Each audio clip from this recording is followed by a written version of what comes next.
Hello friends, in today's video I'm gonna be walking through how to delete all messages at once on Discord. So for do that we need to add MEE6 Bot to our Discord server. So open a new tab and type MEE6.xyz,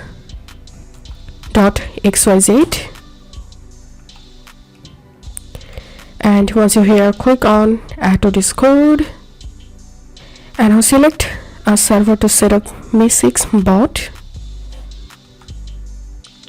Continue, authorize, and ensure that you are not a robot.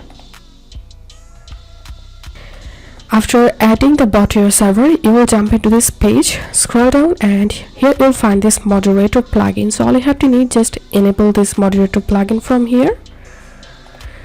And now go to your Discord server and type this command,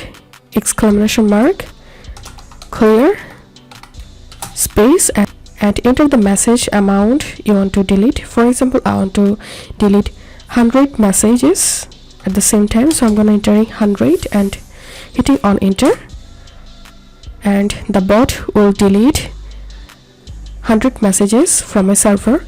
So that's how you can do it. If this video helped you, give a thumbs up and please consider subscribe to how to do it.